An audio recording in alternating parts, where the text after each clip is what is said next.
I'm now going to dial in Csaba, who is a former Objective by the Sea speaker. We are super stoked to have him dialing in from Europe to give what I think is going to be an incredible talk. So, welcome everyone. I'm really sorry I couldn't make it to Hawaii, but please have fun on behalf of me and basically all the other European macOS security people, because I think none of us could make it. My name is Csaba Fitzl. For those who don't know me, I go by the Evil Bit on Twitter, and I will talk about the mountain of bugs today, which is basically either vulnerabilities inside the mount system operation, or how we can use the mount operation as an exploitation technique.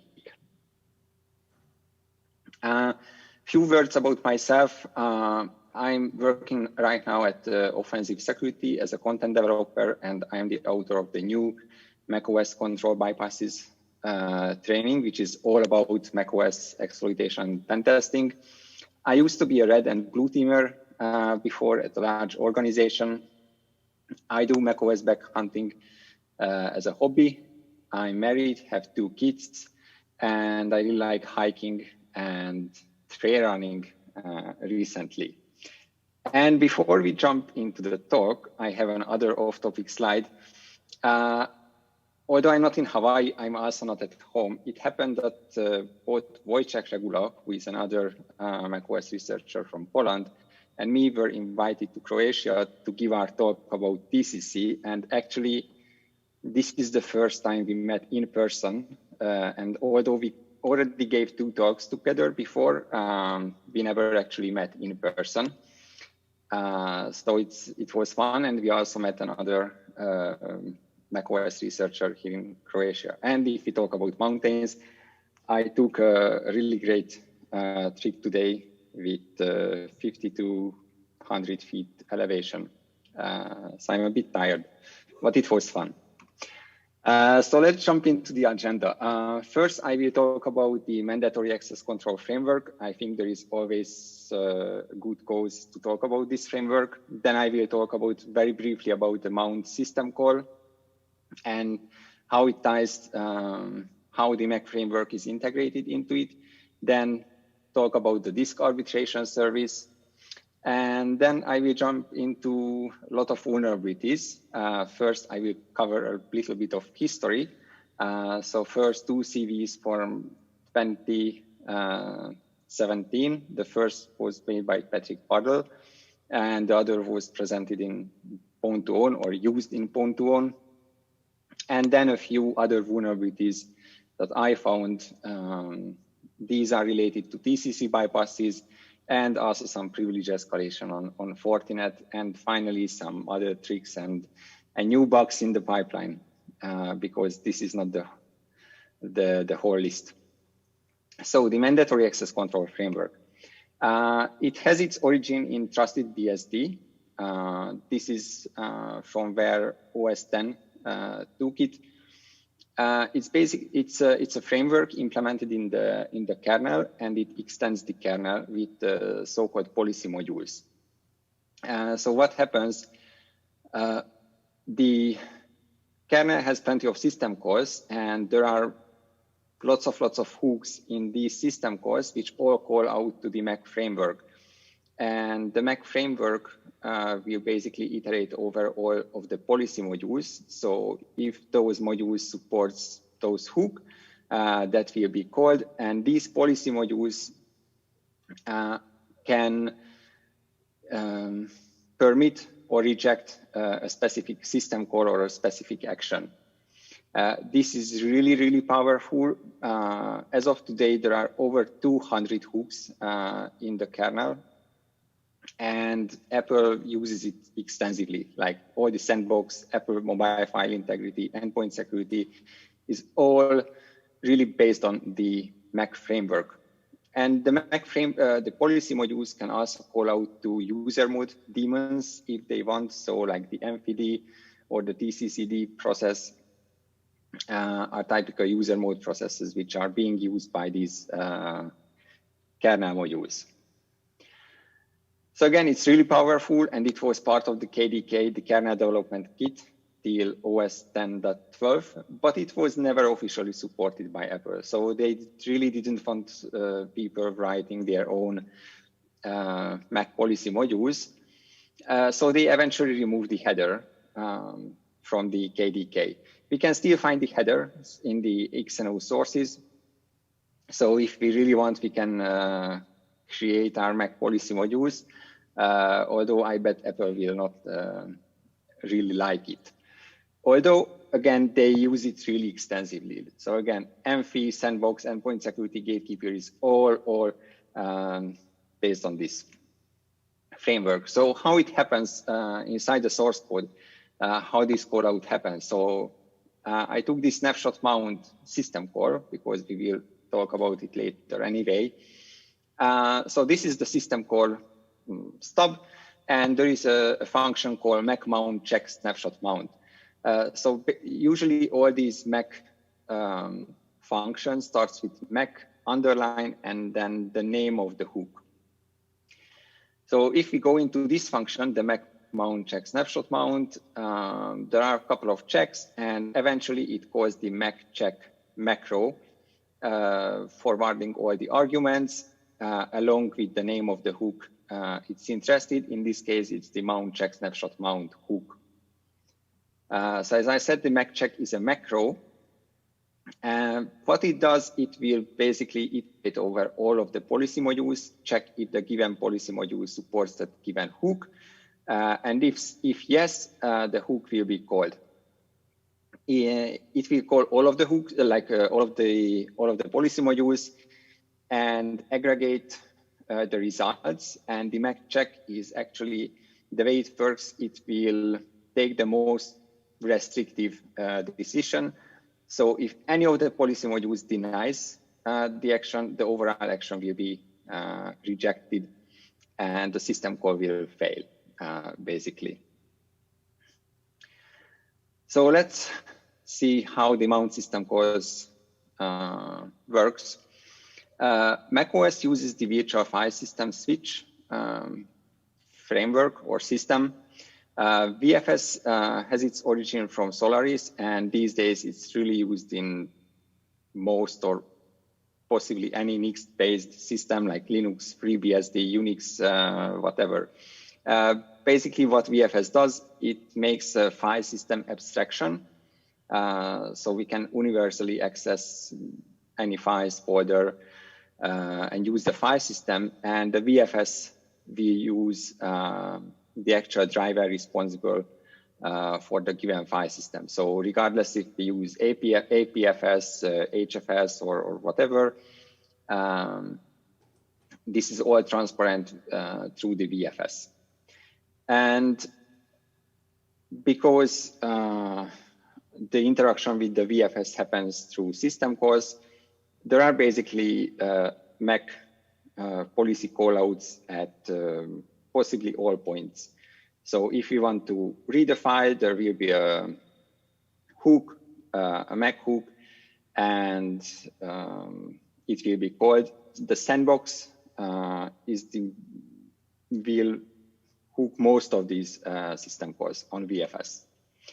So if we look at the mount system call flow, we actually have a couple of options to do a mount. There is a Mac mount system call, which eventually arrives to the mount common function, internal function, and the mount common function will call the Mac mount check mount Mac hook. Now, if we call the mount, the classic mount system call, what it will do is call into Mac mount right away. And again, it goes back to mount common. Mount common is the ultimate endpoint for all of the mount calls. So if we call f mount, that will go as well. Now there is the fs snapshot when we do operation with snapshots, which is a APFS feature. And if we want to mount a snapshot, then there is a snapshot mount call, and that function will call the Mac mount check snapshot mount hook, which is specifically designed to check if the snapshot mounting is allowed or not, and then eventually ask to call the mount command function. We also need to talk about the disk arbitration service. So what is that? It's a system-wide service defined in one of the system-wide launch daemons. And it has an XPC service, the com-apple disk arbitration D. We can reach it. And what it's used for, it basically manages disk mounting, unmounting, and a few other disk-related items. And under the hood, it will actually call the mount and unmount system call, but it abstracts it away. So we can, if we don't want to call the mount system call ourselves, we can interact with the disk arbitration service itself, and it will do everything for us. Now, why we like it, why this service is interesting? First, it runs as root. It also runs on sandbox. The XPC services offers, it's accessible from the application sandbox. So we can see the application sandbox profile here, and we can see that the disk arbitration Mac service or XPC service is reachable. And actually, it will be reachable from most of the sandbox application, like the system sandbox services. And it's also open source, so it's really easy to do code audit in it. Now, why it's important that it runs as root and on sandbox? So whenever it makes the mount system call, the mount system call will, as we discussed, do all these Mac policy hooks and check if the action is permitted for the given application or not. But what the mount system call will see is that it's being called from an application running as root, and an application is running as on sandbox. So basically, everything will be permitted unless we want to mount over some system integrity protection protected stuff. Otherwise, everything will go through from the mount system call point of view. Now, obviously, this can be abused if we call this service as a sandbox service with low privilege user. So the disk arbitration service have to do some checks to prevent abuse.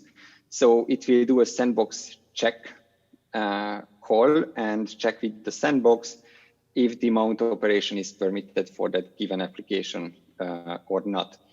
It will also check if the location where we want to mount is owned by the same user as the process calling the disk arbitration service. And all of these checks happen in the DA server session queue request function inside the DA server C source code.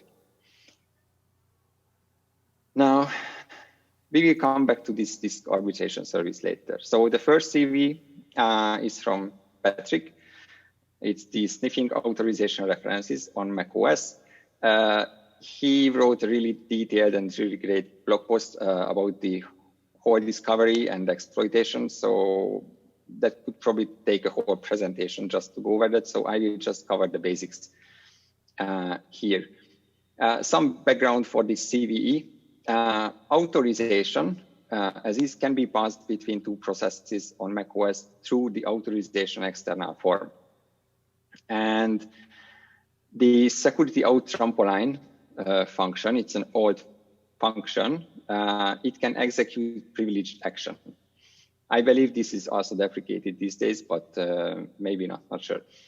And basically this function is using the authorization external form to pass authorization. So what happens when we call the authorization execute with privileges function, which will result on calling the security out trampoline function? It will write out the external form to the temporary directory into a random file, and it will also delete it. Now, if we can somehow get hold of this authorization reference, we can use it because it's global to the system, and it's actually just a random number. So if another application, like the security trampoline in this case, performs the authorization on this form, and if we can get hold of the form, we can use it and escalate our privileges. So what we can do is, that time it was possible to remove the temporary directory and create a new directory or a mount point in that location and mount a RAM disk in that location. And basically, whenever the authorization reference was written to our RAM disk, we could scan the raw RAM disk for this reference. And once it was authorized, we could actually escalate our privileges to root. So I think this was a really nice example of how to use the mount operation as an exploitation technique. And that actually inspired me to find other stuff. The next bug is from Pwn2Own. They called it the mount yourself a root shell. It was found by the FinHacks team, by Niklas Baumstark and Samuel Gross, and it was part of the Pwn2Own exploit chain in 2017. They also released a very good blog post about all the details. So again, I will just cover the basics here. So as I mentioned before, the diskarbitration service has to ensure that everything is fine in order to prevent abuse. So what happened is that this service checked if the mount point where we wanted to mount our disk existed, and then it resolved the paths of the mount point and checked if the user is the same as the user of the actual calling process. And later on, there were no any other checks. So if this check was passed, then everything is good. Now the problem was that they resolved the mount point location twice. So they resolved it here first, and then later on, when the actual mount operation was performed. So there is a time of check, time of use issue here. So it produced the race condition. So the way they exploited it, or it can be exploited, we create a symlink pointing to a user-owned directory. We call the diskarbitration service. The check will be passed. And then we repoint the symlink to a root-owned directory once the ownership check is passed. And if the mount is successful, we stop. And then, so the other issue is, okay, we can mount over a root-owned directory, but we also need to mount a disk image where the user has write access on the image. And for this, the EFI partition was perfect, because the regular admin user has write access or write access on this partition. Nowadays, we cannot mount it through diskarbitration because there is a specific check for the EFI partition UUID, and it will not pass. But we can also use other disk images. And here is a short demo of their exploit. And actually here I just use their original POC on, I believe, High Sierra. So we start the POC, it's a race condition, so it takes a while, not that long actually, just a couple of seconds. And the location where they mounted over the disk image, it was the cron tabs folder.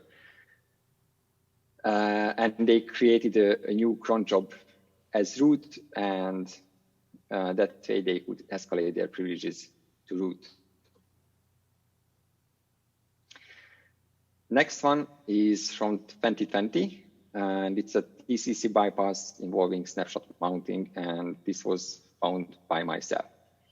APFS has a feature called snapshots, and it's what it's called. We can make a snapshot of the file system and we can revert back to it later on. And this is a read-only snapshot. And what we could do, so TCC, the privacy frameworks, protects sensitive locations like desktop, documents, address book, and so on. What we could do is we could create a snapshot with the tmutil utility that was allowed to be done by anyone, even the guest user. And we mounted the snapshot in a custom location. So in the example on the slide, it's the temp snap. Now the temp snap location as a mount point falls outside of the scope of TCC. So once we mounted the snapshot as read-only, we could access the entire file system in read-only mode, and we could access every file on the system. Now, on top of that, if we use the no owners flag on the mount operation, that meant that the snapshot was mounted with the no owners flag, which meant that we could access every user's file on the system and every user's private file. So in case, like in maybe large enterprises, multiple people using a MacBook or some Mac device, and maybe even if SSH is enabled, any user could access any other user's file locally. This was working even for the guest account. Now, the way Apple fixed this issue is first, under the hood, they introduced the Mac callout on the snapshot operation. So actually the Mac hook was introduced because of this bug on the snapshot operation.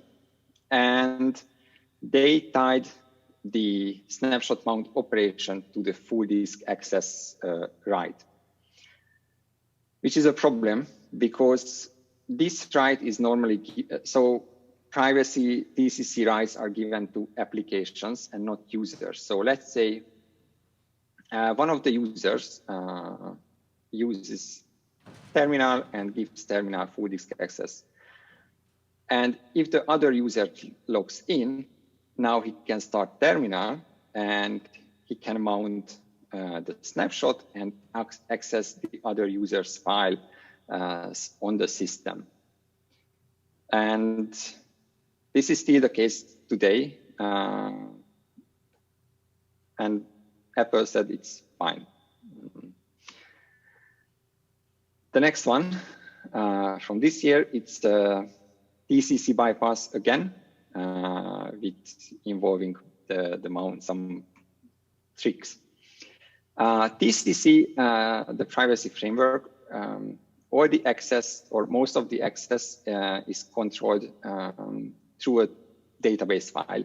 The TCC database file is found under the library application support com Apple TCC directory, and there is a tcc.db file. And there is also a system-wide tcc.db file on the root library application support and so on. So it's the same location. So one is in the user home folder and one is in the system-wide library. And of course, TCC protects this file, so we cannot edit the database, because that would mean we can add or remove rights and we could bypass TCC. But what we could do, make a disk image, create a new TCC database file, put in whatever you want in the database file, and take this disk image as a mount over the com Apple TCC directory, and restart the TCC daemon. And at that point, TCC daemon parsed the new TCC CSV file, which we mounted, because the original one is kind of hidden at that point. And basically, we could fully bypass the user mode TCC. And it was really funny. So again, here's a quick demo of this. So again, we don't have access to the documents folder. We run our exploit, which creates a new database, a new disk image, performs the mounting, restarts TCC, and voila, we can access the documents folders. And basically anything else you want, because we control the TCC database at that point.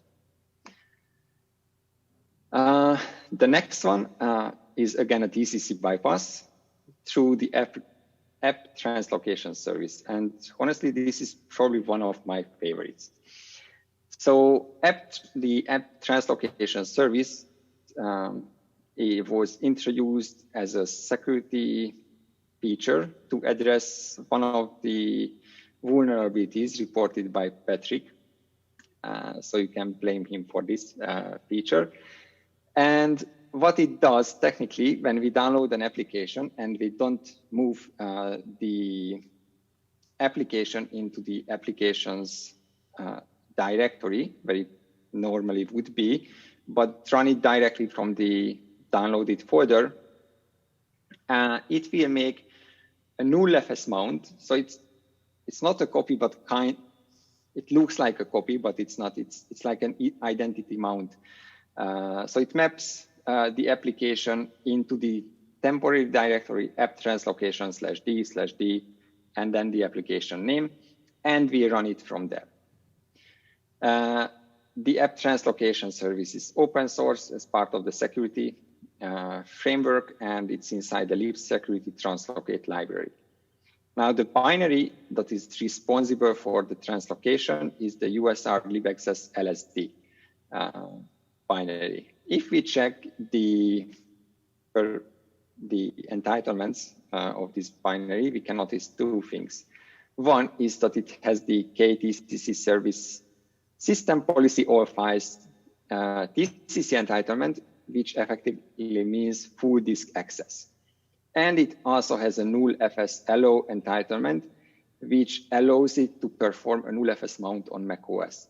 So the null FS mount on macOS is implemented, the feature is implemented, but you cannot do that unless you have this entitlement. And actually, this is the only binary on the entire system that has this entitlement, at least as of today.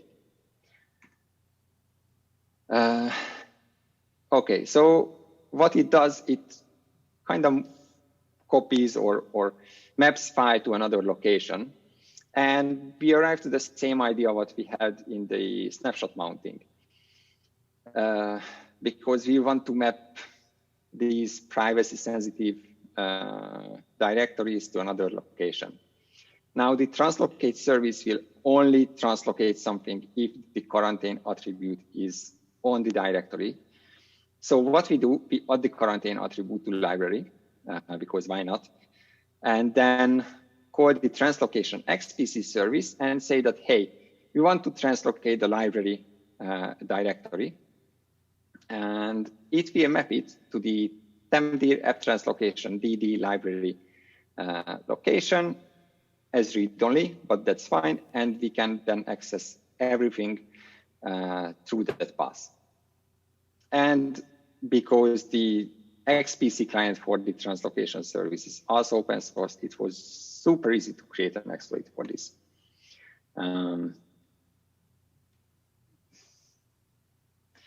Basically, we set the path and call the service, so it was quite straightforward. So here is the demo of this. We try to access the messages directory, which sorts our iMessages. Of course, it's not permitted because it's privacy protected. We call the translocate service on library. We can see the new path on the screen. And then if we use this new location, we can access messages. So this is another trick where we could use the mount operation, although not traditionally for exploiting some service. So I bet Apple never thought about using translocation for such items. So how did Apple fix these vulnerabilities? So first, in the past, we had to pass a pass location what we want to translocate. In the new translocation implementation, they actually expect a file descriptor. So we already need to have the ability to open that location. And they also introduced a couple of sandbox checks before the translocation even happens. So they will check a file read and the file mount, check if it's allowed or not. Now, this in itself doesn't change too much in terms of the library issue. So we can still open the library. We can still we can pass the file descriptor and so on. So it could still work. So we can still perform the translocation, but they also added the sandbox check when we access the new location. So basically, now even if we translocate the library folder, and now if we try to access files through that, it will not be allowed. And the last one is a privilege escalation, where I could again use a mount to achieve this. And I found this in the Fortinet 40 client installer. So what happened when the Fortinet 40 client was installed, or during the installation, it created several log files and put it inside the temp directory. This is unfortunately pretty common. The problem is that this is a predictable location, and because it's an installer, it's typically run as root. So all these files are being written as root. And because it's in a predictable location with a predictable file name, if we use a symlink or a hard link, we can at minimum perform an arbitrary override on the system, which is a denial of service scenario. So it's not that interesting usually. And the other issue with this log file is that it always had a fixed content. So no matter what happened, it was always the same. And there was no way I could impact what's being written. So, okay, we can do an arbitrary override. So I can overwrite a file on the system with this content. And I was wondering, okay, how can I turn this into code execution? And I overwrote one of the periodic scripts. So if I overwrite a periodic script, which are scheduled to run on either daily, weekly, or monthly basis, it will be interpreted as a shell script. If it's a shell script, basically, it will try to execute each line as if it was some command. Now, if we look through this list, basically what we need a binary somewhere that will be executed for us. And basically, the second line and the third line can satisfy it for us. But how? So I picked the third line, the volumes 40 client fct data conf.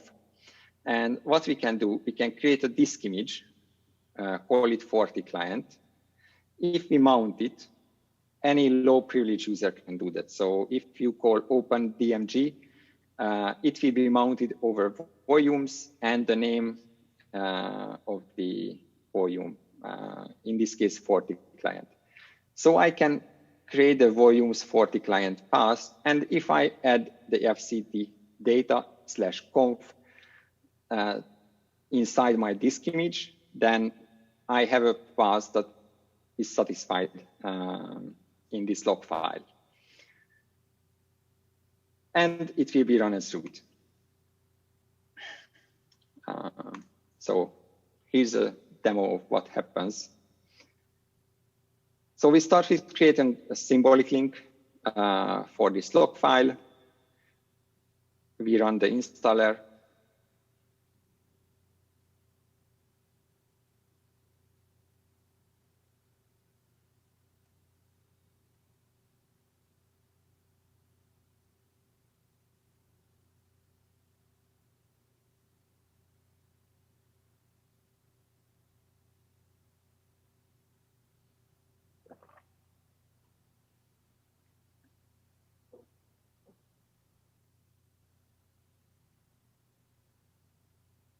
It's done. And at this point, yeah, we had checked the installer, but we could also do it from the command line. I just did it from the GUI. And if we check our periodic script, we can see that it was overwritten with the log. We mount our own disk image. We check if the file we wanted is there. It is. Which is the same that is inside the log file. And we can either wait 24 hours or call the sudo periodic daily to execute the daily scripts. And we have a pop-up as root. Because the binary actually launched terminal. So that's what it did. So for instance, I know installer packs are not always that cool, but I still see it sometimes as a nice exploitation trick or method to abuse installers. So how we can generically abuse these? So in case they write to a location which has a predictable name, like let's say temp, some fixed name directory, and maybe inside the directory they write out other files, maybe plist files, scripts, whatever. But the point is that at the temp under the temp directory, they always use the same name. So what we can do, we create a mount point in the temp fixed name and mount over a disk image with the no owners flag. So at that point, during the installation, we can modify any file the installer places in this location.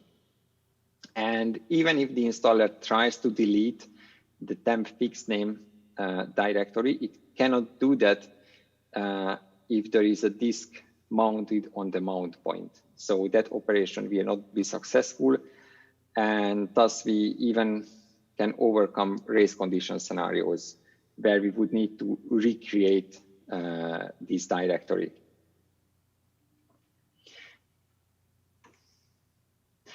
And some new bugs that I cannot really cover because they are still under the fix, but I found these while working on this presentation. So it's always good to go back and check your work because I found another full TCC bypass. I found the sandbox escape and another TCC bypass. And I believe there is a fourth one now, but I can't recall exactly what. So thank you. That was all from me. Do you have any questions?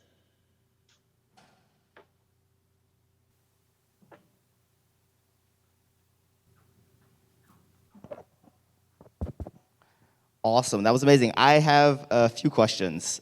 First, were your demos all live? Sorry, I couldn't hear it very well. Okay, let's try this again. Were your demos live that you did? No, those were all pre-recorded. Okay, because I was like, that was, I mean, still very impressive, but I always wonder. Also, could you briefly talk about your experiences with Apple Bug Bounty Program? Because I imagine you have submitted these to Apple, and I'd just be interested kind of on your take on your experience with that. Generally speaking, not just these. Yes, I submitted these. It's bittersweet. So one is they do pay what's promised, so that's fair. But on the other side, that can take a really, really long time. So for example, I still have vulnerabilities fixed with the initial release of Big Sur, and I think not all of them was reviewed for a reward. So that means I waited X months, maybe over a year, because that also happens that there are bugs I reported in Catalina and they will be fixed in Monterey. So you wait, let's say, maybe a year or even more. Then the vulnerability is fixed, and then you wait another year just to be decided that you get a reward or not. But eventually, when they decide that, hey, you do get a reward, they pay out usually in a month. So that part is fast. So yeah, the other issue is the lack of communication. So it's sometimes you feel that you send your emails or follow up into a spam folder or a black hole or something. I'm pretty sure they read it, but often there is no response. I also realized that there are only a handful of people replying to open cases. So I think there are like 5 or 6 people responding. So they might be overloaded with all the bugs or submissions. So they maybe cannot just reply so frequently. But come on, Apple has a ton of money. They should hire them more people to handle the cases and actually communicate better with the researchers. So, but actually, so the product security team is still better than the other teams at Apple in terms of communication. So it's also not perfect, but at least they are better than like the developer relations. So that's something at least. Yeah, no, thanks for sharing your insights in that. That's good. I know you had some experience. Sounds like there's some pros and cons, but it seems like patience is the key. Are there any other questions for Csaba? All right, Csaba, hold on. I'm going to turn around the laptop so you can see everyone. Let's give Csaba a round of applause.